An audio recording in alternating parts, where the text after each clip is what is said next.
ซ้ำเนาะเป็นยังกว่ามาเนาะยังมัดใหม่ก็ได้แต่ว่าบ้านเพิ่นเฮแต่เช้าดีเนาะเช้าดีลงเลยขนาดเขามาไม่หนึ่งเสียดได้หนึ่งก็ว่าเป็นนั่นกันเป็นคนคู่ใหญ่นะเนาะอย่าโทรน้ำยังแต่ทีมเช้าทั้งโทรทั้งส่งเสียงป้าอยู่เห็นอยู่ตื่นอยู่แต่ว่าข่อยเชื่ออยู่ว่ามานี่ยังบ่ซ้ำข่อยมาหลังนะคู่นึงพอดีเมื่อกี้นี่ฮะอ้าวข่อยห้อยไว้น่ะมีกองดี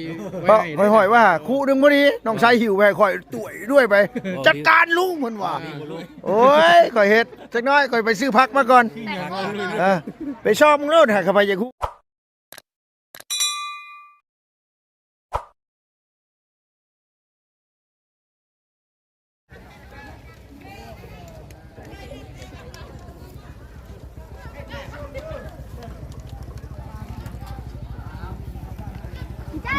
พี่น้องเลยเนาะ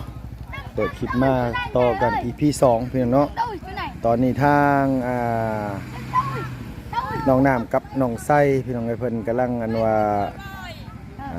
สิกินข้าวว่าซั่นว่าเนาะเนาะก็เลยอันว่าย่อข้าวย่อเคียงว่าสิมาให้ลุงเฮ็ดลาบว่าซั่นว่าโอ้เนาะเอาแกงบ่ได้เอาบ่ลูกล่ะเด้อสบายดีผมยังหย่องๆอยู่นั่นเนาะตัวเนาะโอ้พี่น้องเลยผมน้องคน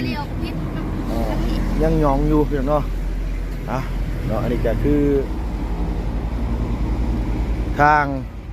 ลุงพี่น้องเอ้ยสิอาสาพาพ่อน้องไส้ไปซื้ออันว่าน้ำอยู่บ้านดงบ่ซั่นว่าโอ้ผมขอบใจหลายๆเด้อเด้อบ้านชวนนี่คือสบายดีบ่สบายดีเนาะโดยสบายดีโดยเป็นจะจ้อยนี่นาขบวมมันเป็นนี่มาไขลังแล้วตายแล้วโอ้เอื้อนอยู่ใช่โอ้โดยนี่มาไขลังเนาะไปจุฬาอยู่เทิกพูดอยู่กับไผเอ้ยอยู่กับลูกอยู่กับผัวอยู่กับลูกกับผัวโดยโดย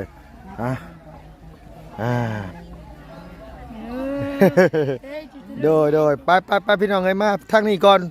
เพิ่นกำลังกินข้าวกินน้ำย่อข้าวย่อน้ำกันอยู่เอาพี่น้องเนาะทางทีมงานไอ้สร้างเฮากลับมาเป็นที่เรียบร้อยพี่น้องเอ้ยโอ้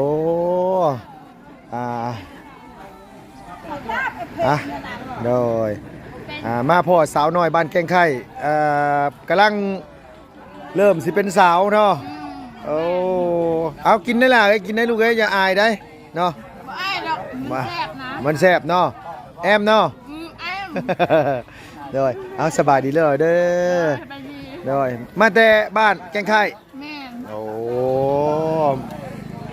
ดุนเดียวกันกับลูกอายรุ่นเดียวกันก็ลูกลุงเลยได้พี่น้องก็นี่นะกำลังขึ้นตะเปาะตะแปะอยู่โอ้ยเป็นตะแพงเท่ๆเนาะเอาพี่น้องไอ้หยอกสาวสักหน่อยบ้านแกงไข่พี่น้องเนาะแขกคนทางคุณทางไอ้สร้างเฮาบ้านชวนสบายดีเด้อพอโตทั้งพี่คือได้ตอนใหญ่แต่เฮ้อโอ้ยตอนเก่งใจซ้ำพี่น้องเอ้ยยกบ่ได้นะยกบ่ได้เลยไผเอาไผกระเดียวเบิ่งเลยแบบที่นี่ผู้นึงสิเอาผู้นึงกระเดียวเบิ่งผู้นึงสิเอาผู้นึงกระเดียวเบิ่งขมั่งน่ะบ่เบิดซ้ำพี่น้องเอ้ยถ้วยนั่นโดยน้าเพียงเนาะอันนี้ก็เป็นมือสันวันดีขึ้นซ่านใหม่อีหล่าทรายเฮาเพียงเนาะ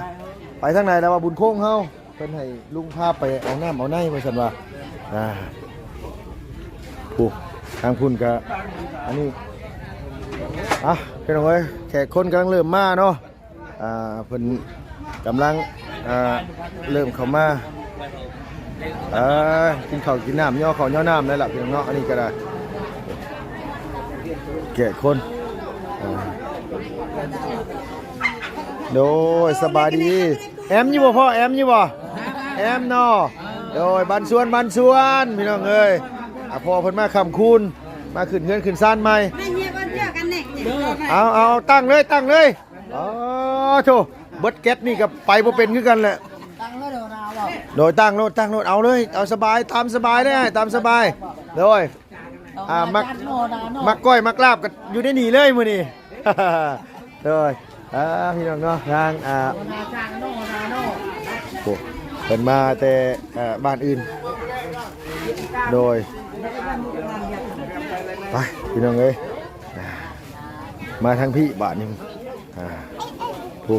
ทางผู้บ่าวเขาเจ้าเนาะเอาสบายดีเด้อเป็นจังได๋คักอยู่บ่แซ่บอยู่บ่แซ่บเนาะแอมพี่น้องเอ้ยคันบ่แอมก็ให้แม่ครัวเด้อแม่ครัวเฮ็ด โดยใส่เอ้ยเปิดเบิ่งนู้โอ้อันนี้เป็นลาบซุกเนาะเป็นลาบพอดีสำลาทางคุณกำลังหั่นผักหั่นหญ้าอยู่พี่น้องเอ้ยผมกำลังเตรียมโอ้คนเริ่มมาหลายเดี๋ยวได้พี่น้องคนกำลังเริ่มมาคุณเ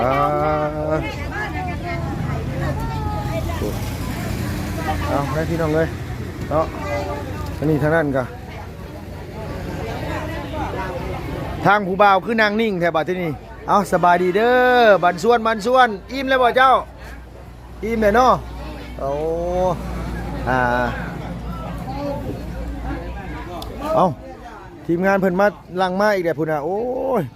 โอ้พี่น้องเอ้ย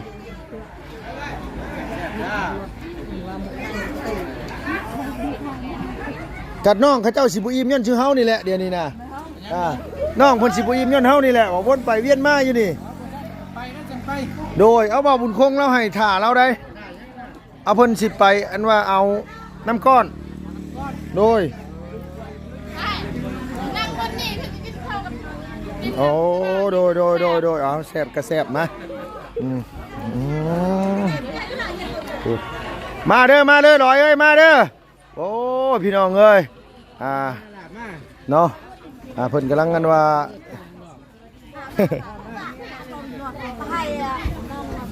หาหมองนั่งเด้อหาหมองนั่งเด้อ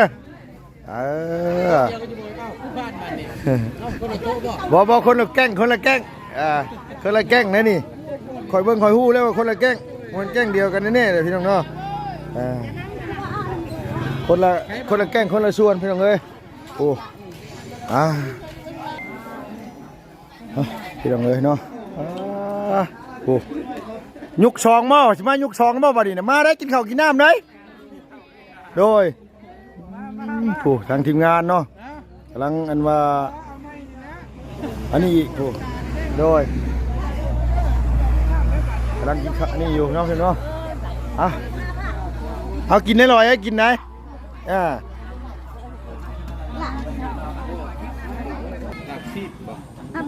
โดย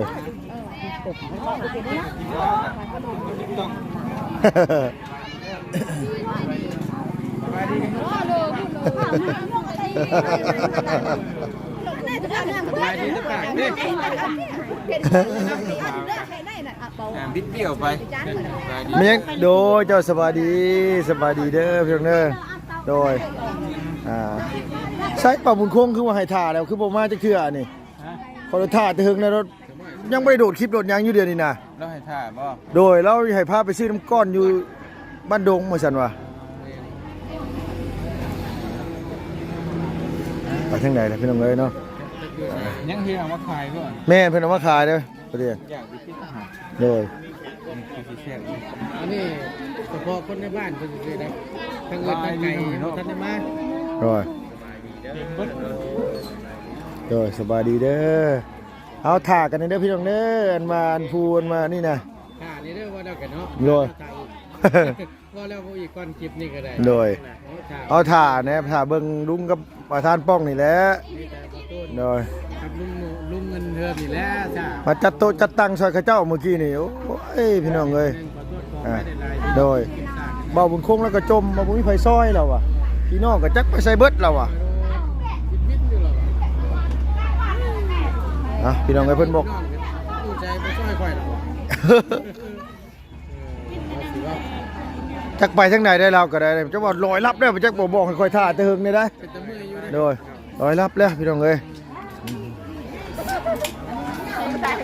รุ่นเดียวกันกับลูกอายกูก็ วันเด้เนาะ อันไหนก็ล่ะ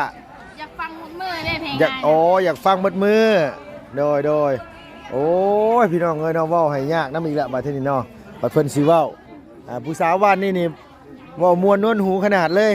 ผู้จักหยอกจักเว้าพี่น้องเนาะพี่น้องเอ้ยถ้าเบาบุญคงมาก่อนจักเล็กจักหน่อยพี่น้องเนาะโดย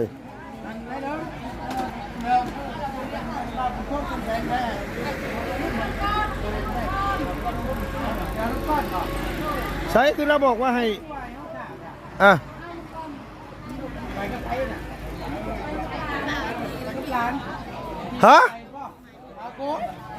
มันไปได้เด้อ ฮะ ไปแล้ว บอกว่าใช่คือบอกว่าครับ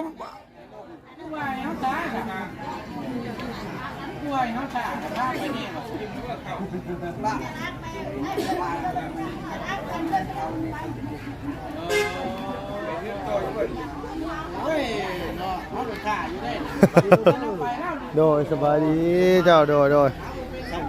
โอ้ข่อยมาจัดโต๊ะจัดตังให้กับเจ้าพร้อมได้ข่อยนะแม่นนะสังว่ามันต้องซอยกันละจมอยู่เมื่อกี้นี่มึงซอยเลยแล้ววะผู้พี่น้องเอ้ยน้องปูนาหาแต่มาป่าที่นี่ผู้มาแล้วผู้โอ้บันชวนโดยอีหลาน้อยเฮาพี่น้องเอ้ยมาแล้วผู้สาวงามมาละบาทนี่ โดย ใส่เพื่อนด้วยเพื่อนมาเอาเพื่อนแน่เนี่ยเพื่อนเลยเพื่อนใส่นี่ไปมามาฮับเพื่อนเด้อสบายดีล่ะใช่ตัวงามโอ้ยใจนิ่มใจนวลนะทั้งนี้มาสบายดีเมื่อมูอีพี่ชองไปหมดเลยโดยแต่ละคนคนไปช่วยอยู่เตียงยังบ่อยู่ถ่าในเด้อว่ะเบิ่งให้แน่ว่าจนตาเปียกตาแซะนี่แหละว่ะเชิญชวนเด้อพี่น้องเด้อมาเบิ่งน้ำมันตูนนี่เด้อขายแล้วน่ะขายบ่นี่น่ะรักเอาแล้วเดี๋ยวพยางมึงพวกนี้กันเด้อมักเสรีเก็บลุงครับมักสลอยบ่เกิดมาประทันครับเกิดมาประทันซ้ำเนาะเป็นยังไงเนาะยังมัดใหม่ก็ได้แต่ว่าบ้านเพิ่นเฮแต่เช้าดีเนาะเช้าดีลงเลยขนาดเขามาไม่หนึ่งเสียดได้หนึ่งก็ว่าเป็นนั่นเป็นคนคู่ใหญ่เลยเนาะโทรรำตั้งแต่4 โมงเช้าทั้งโทรทั้งส่งเสียงอยู่เห็นอยู่แต่ว่าข่อยเชื่ออยู่ว่ามานี่ยังบ่ซ้ำข่อยมาหลังนะคู่นึงพอดีเมื่อกี้นี่ข่อยห้อยไว้น่ะมีกองดีไว้ห้อยว่าคู่นึงพอดีน้องชายหิวไปข่อยตุ๋ยด้วยไปจัดการลุงเพิ่นว่าโอ้ยข่อยเฮ็ดจักน้อยข่อยไปซื้อผักมาก่อนไปชอบมึงโลดหาเข้าไปจะคู่จะได้ช็อตได้ยังไงคนนี้ไปคือเห็นอยู่ค่ะนั่นแหละจังว่าข่อยว่าข่อยเช็ดเองก่อนกินน้ำเจ้าว่าสิไปหาเบิ่งหยังแล้วก่อนกินก่อนโน่นนะก็กินเลยบ่ได้นี่แค่บ่ได้นี่กินก้อนนี่บ่ได้นี่กินก้อนนี่เนาะบ่เปลืองได้บ่ได้นี่กินเปลืองห่อพร้อมบางเทื่อน่ะต่อหยอกได้บ่ได้เด้อโอ้บ่ได้บ่ปานใดบ่บุญมาโอ้เนาะใช่ได้บ่บุญเป็นไงเด้เพิ่นมาล่ะข่อยเว้าอยู่หั่นผู้ไปหาปืนหั่นข่อยเว้าอยู่บ่ได้มีหยังเลยหั่นขึ้นมาเลยมาแล้วไปหากอกแก๊กแล้วเนาะบ่ยาวอยู่เป้าบ่ยาวไปแล้วเจอไปหาซื้อผักพาบ่เรากับไปโดยว่าสิไปหาซื้อผักก่อนเนาะเพราะว่าเขาอยากเว้าแท้หิวข้าวแล้วข้าวไปใส่บ่ทันว่าแม่นบ่กินบ่แม่นได้สิเจ้าได้คนละคลิปเลยเนาะได้แล้วบ่หมู่ห้องช่องมาเลยเฮ็ดของแท้มาแล้ว มาเลยนางเด้อมาเด้อ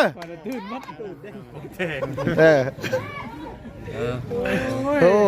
ตกใจกว่าก็ได้ มาแล้วพี่น้องเอ้ยสาวบ้านเก่งจอง เบิ่งเด้อ แม่ชอบเพชร ข้ามถนนหนทางกันรถลายมือวันจันทร์นี่ครับแม่ทางเรือนแม่ วันจันทร์สิฮอดนี่บ่ ทุ่มทางนี้ โอ้ มื้อนี่วันศุกร์ โอ้เตียงเว้าดีได้ถ่ายกินพร้อมข่อยได้เด้อ เอาขาดิ โดย ไปชื่อบุญนาวชื่อพักบัว แม่นค่อยเช็ดโดยฉันเนี่ยสันหาเว้าเนาะแว่นน่ะถอดได้แว่นน่ะข่อยบอกอยู่ ตลอดเลย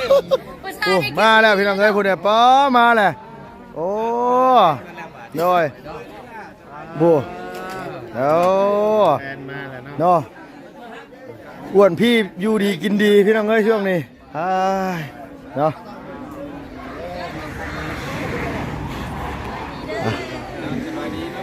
โดย ที่ว่ามา2คนก็เล่นขึ้นมาผู้เดียวบ่แม่นพ่ออยู่ข้างหลัง แม่นะ มาน้ำนะแม่ คือว่าจะไปถ่าย ห้องน้ำอยู่พูนลูกหล่ะเจ้ากระบอกเพิ่นจุ๊บเจือเลยเนาะเยือนพูนเนาะ ก็จะต้องไปป่ะ ไอ้ข้าคือเดือนอยู่ข้างหลัง โดยไปละพู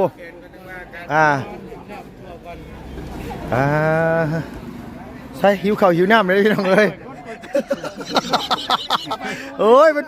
มันก็ต้องมีผิดพลาดกันแน่เลยพี่น้องเอ้ยเนาะอย่าลืมกันแล้วกัน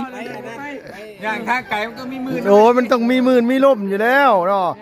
มันแต่เศร้าได้บ่นี่มันตาลิงตาลายได้นิดนึงพี่น้องเอ้ยขมังแน่ได้ใดก็ตามแต่แล้วเนาะมาซ่าใครกลัวบ่มา อย่าลืมเด้ออุดหนุนหน่อย โดย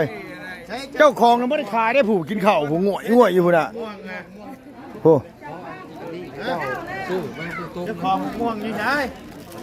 นี่นะเฮ้ยหัวเจ้าอยู่มากกว่านึกว่าเป็นเนื้อซอยคือเพื่อนรักเอาแล้วนะมาขายพวกขายเราอ่ะคอยก็ว่าเพิ่นเอามาซอยขึ้นเพื่อนต้องใส่บ่บ่เห็นคือถุงมานี่ อย่าไปเฮ็ดได้อย่าไปรักของเขาเจ้าได้โดยแม่นแซ่บอีหลี ม่วงในปากกินกับข้าว กับข้าว โดยโอ้อย่าเว้าดิฉันสิได้บ่เตียงงั้นมื้อนี้ลาบงัวบัดสิมากินงัวกับข้าว ก็ตามชื่อเลย โดย เพราะว่าลาบกล้วยเนี่ยมักม่วงคือสมมติว่าจะตายเขาแล้วก็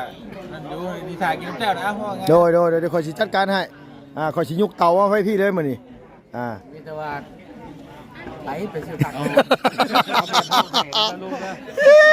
โอ้ยโหอยากช่วงเวลาไว้อย่างไว้ก่อนกูเห็นว่ากันฮะหมอมีอยู่แต่ว่าถึงว่า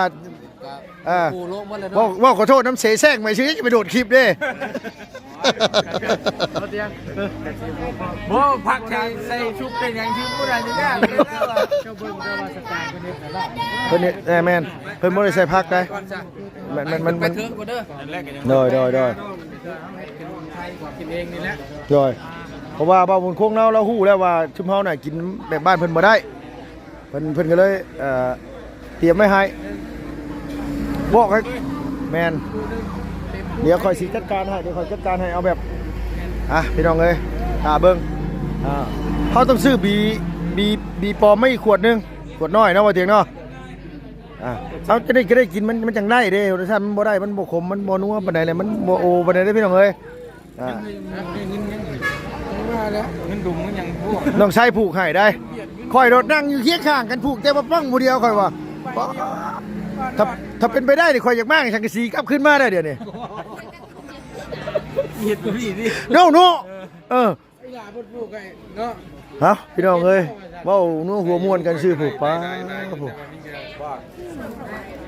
แม่นรู้ว่าเป็นอะไร 20,000กับ18,000กีบแม่นเงินลาวบ่แล้วเงินลาวเฮาแข็งกว่าได้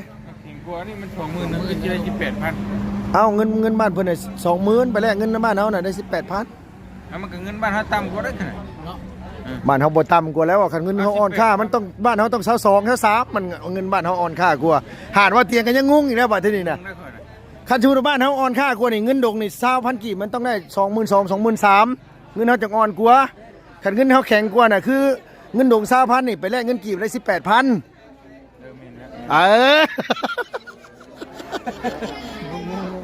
เลยไปหลายเชื่อได้บ่เตียงให้ข่อยหิวข้าวได้ไปได้บ่นี่ได้ว้าวดีรอได้พี่น้องเด้อเอาสบายดีเด้อพี่น้องเด้อโดยว่าสิไปอยู่ไปหาเลาะเบิ่งรถเบิ่งล่างข่อยก่อนข่อยก็ได้โดยคุณสองสาวเฮาเอาสบายดีเด้อว่าจันเด้อโดยคันสิกินก้อนก็กินก้อนเด้ออดบ่ได้เด้อโดยคันว่าชากินพร้อมข่อยก็คุณแท้ท้าเนาะเอาสบายดีเด้อนางเด้อมีแฟนแล้วยังแล้วน้องมีแฟนแล้วยังแล้วน้องบ่ถามเพื่อว่าผู้บ่าวหลายได้หลายมื้อนี้ได้คันบ่มีนี่หาเอาได้อยู่นี่ได้มื้อนี้น่ะหาเลาะหาสู้เอาได้พี่น้องเอ้ยเนาะพี่น้องเนาะสำหรับคลิปนี้ก็ลุงพี่น้องเอ้ยบ่นัวหัวมวนกันเนาะพี่น้องกับน้องๆนุ่งๆเพิ่นมาคือเทือนขึ้นซ่านตามประเพณี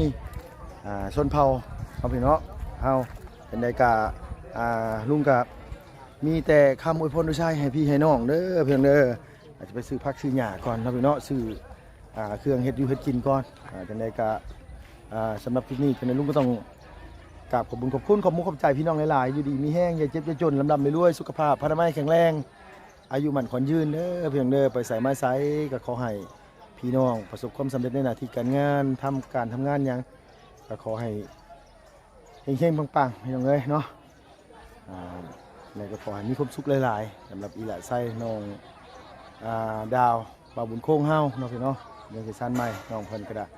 กำลังคึกคืนอยู่กำลังแขกคนไทยไปไทยมากำลังเดินทางมาพี่น้องเนาะไปแล้วพี่น้องเนาะสบายดีเด้อพี่น้องเด้อโดย